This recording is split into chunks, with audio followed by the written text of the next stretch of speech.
everybody. Welcome to White Oak Estate and Gardens here in Baton Rouge. It's so nice to have you visiting with us. We're out on our patio with all this beautiful foliage behind us. It's just a gorgeous morning out here, and I love cooking outside here at White Oak. I do a lot of cooking demos out here, but today I'm really honored to have a close friend of mine who we've known forever, David Hubbell, who lives in Mobile, Alabama, and he drove into Baton Rouge this morning to share with you one of our great passions, and that is the history of the Mirliton. Welcome to White Oak. Thank you, Chef. Happy to be here. Good. Now, everybody, I think, in the South is probably familiar with the Chayote, or the Mirliton, as we call it, the Chayote squash. And there's so many debates in history. You and I were just talking earlier. Right. You were saying that you thought it came from Haiti or Canary Islands, but Mesoamerica is what we believe, and it came up probably the late 1700s, early 1800s, came into New Orleans, and that's how it kind of got in this area. Right, and I think that's what I hear too. I know that when the early explorers went and met up with the Incas and Aztecs, they saw this vegetable for the first time. We also know that you mentioned the Canary Island, the Los Isleños, as they call them, that came to Louisiana in 1765 when Spain took over New Orleans from France. The Los Isleños came and settled that area, and of course they brought with them, we think, possibly the green or the more important white. And you have that one right there. Tell us a little bit about the white Mirliton, and look at the difference in them. Put those two together right there. See that? There's all kind of varieties, and as you talk about coming from Mesoamerica, the Mirliton are found throughout the whole world. I mean, I think the one you're sure you talk about China. There's also Germany. Some of these grown in Germany. Right. But this one in particular believed that the white ones came from a variety of white out of Puerto Rico, and sometime around the maybe 800th century, 1900, they are believed to have arrived in Louisiana. Right. And this one in particular is special because it's grown by a man out of Opelousas, Louisiana, Ishreal Thibodeaux. And his brother, from what we understand, about 1970, gave him, I don't know how many, but he gave him at least one. And so he got the one, and for about 40 years, he grew them. That was his hobby, his passion. Right. And as far as we know, he's the only one that has got this one. You can see it's got the deep grooves in it. Very similar in a pear shape, but it's an ivory white. And this one is smooth, and this one has the ridges, as you mentioned. And on the bottom right here, why don't you talk about how the vine actually, because this is a vine plant, it's in the cucumber, the melon family, and this is where the vine will eventually come out once it's planted. So the vines have both male and female flowers on it. And so what will happen is that you'll see the female flower will look like a tiny Mirliton, and what will happen is it gets pollinated. Inside of here is a single seed, and that seed is basically an embryo, I think is how it's described. Right. And it'll grow, they'll hang on the vine, and then eventually when they're ready to pick, you pick them. If you let them wait a little longer, what will happen is down at the bottom, that little embryo will drop out, and you'll start to see a sprout come out, and then roots in the sprout, and then you're ready to plant.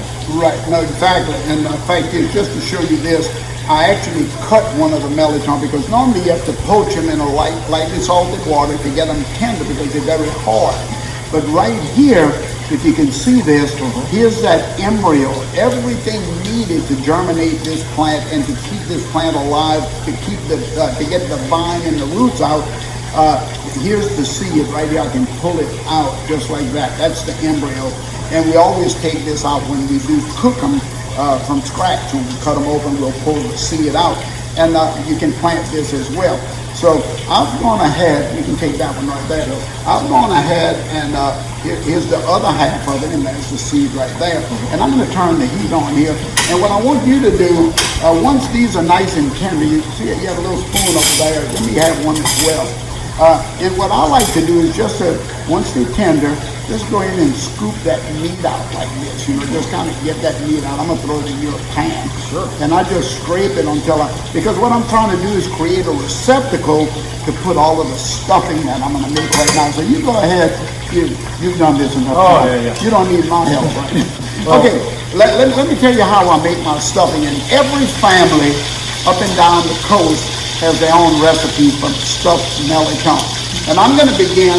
I have a little bit of butter in here, but I have onions, I have celery, I have 3 colored bell peppers, I have garlic. Do you put all that in? Oh, yeah. Look at that. Oh my God, look how beautiful that is. Garlic is a secret ingredient. Garlic is. I want to put a fair amount of garlic in. Now the Mirliton is, a very subtle flavor, so you certainly want to add additional flavors to it. So you have, and color, because you see the white Mirliton is just really snow white, so you want to add some beautiful color just for eye appeal on the table. So once this is sauteed nicely like this, now you can put ground meat here at this point, right? What's your favorite side filling to go in here? Usually I just use shrimp. Well, but I've done shrimp and I've done ground pork. I've done boudin before too. Yeah, no, absolutely. You said shrimp. Look at here. Oh yeah. Look at those. Oh yeah, but I'm gonna put those 2 back in. And just so the other family of seafood in the Gulf of Mexico, I'm gonna put some jumbo lump crab meat. Take a look at this. Pearls of the swamplands, they call this. And I'm gonna put them in and kind of stir that around a little bit. So you can see what I'm doing the base of the stuffing that's gonna go into, now you have it all, now give them a good show of what that looks like now. So what you want to do too is you got to be careful, because if you scrape too hard, the shell can be delicate after it's been boiled. So you want, like Chef said, you want to keep it as a receptacle. So you want a little, maybe, I don't know, 1/4 inch maybe left of the flesh in there, so that you can stuff it and it has some support. That's right. Now I'm making the stuffing right here, and I'm going to give you a good shot. I'm going to tilt this skillet up to you. Take a look at this. Beautiful, y'all. Reminds me of my baby picture. Take a look at that right now. The crab meat, the shrimp, all of that beautiful butter, the onion, celery, bell pepper, garlic. My God, we piling on here, y'all. Back onto the fire, and then I'm going to add the Mirliton into it right here. I'm going to just, this Mirliton has already been pulled out, and I'm going to add that one in as well, and I'm going to just stir that around. Now remember, the Mirliton is already poached, right? So it's going to be in a good shape there.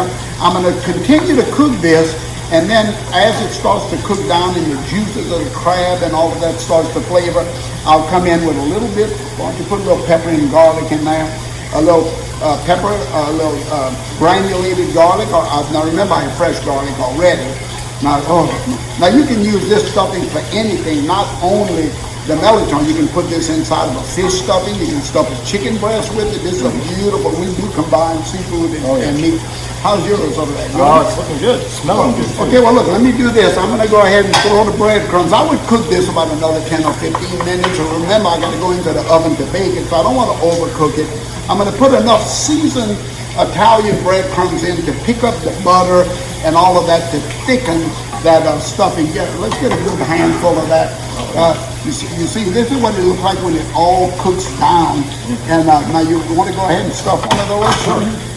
I'll tell you what, stuff 2 of those, because I'm going to put them in a little skillet. Now what do I do with them once they're stuffed? I'll put a little butter on top of them, naturally. They're going to go into that 350-degree oven.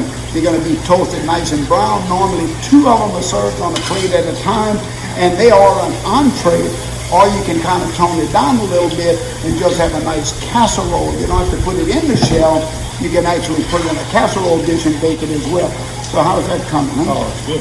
Oh, this smells so good. Oh, yeah. Yeah, and then go ahead and get that, bring me that little black skillet after you put that one in it. Yeah. Oh, yeah. I want to be generous. You know what, you see how you're overstuffing it? That's exactly what we want to do. Just pile it on, especially if you want to make an entree out of it. Now, I would go on top of it with another pat of butter. This is a vegetable, y'all. Okay? Now, this is going to go into a 350-degree oven. It's just going to be absolutely gorgeous. And you can find, you can read a lot about the white Mirliton online right now. Tell them about that project. Well, right now we're doing a project because, as we were talking about, Ishreal Thibodeaux was the gentleman who grew these. He died in 2013, and many of his Mirliton were disseminated throughout South Louisiana. Chef got a few, I got a few. They did pretty well, but what ended up happening is over the years, a couple of natural disasters between rains and freezes has caused it to really be very rare. It ended up having one vine left. And so that was your vine. That was mine. Anyway, with your one vine, we realized that we searched around, there was none other. And we actually did have one gentleman that had a second one. And so what we've done is between yourself and Mirliton.org out of New Orleans with Dr. Lance Hill, we founded that about 10, 15 years ago. We ended up combining efforts, found a couple of dedicated growers, and do that thanks to your generosity and to Paul Dana out of Metairie with the 2 vines.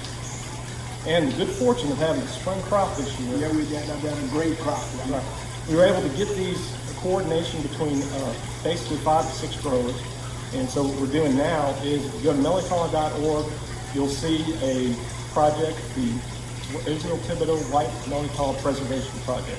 And what we're doing is we've got a grower in South Carolina, North Carolina, one in Mobile, yourself here in Baton Rouge, and a gentleman in Houma, and a gentleman down in Metairie. And so what we'll do is after we have a hopefully successful growth, plant these, we got these sprouted, we're going to plant them in September. Right. Hopefully we'll get a small fall crop. And then next year, if we get another spring crop, we're going to find another group of 5.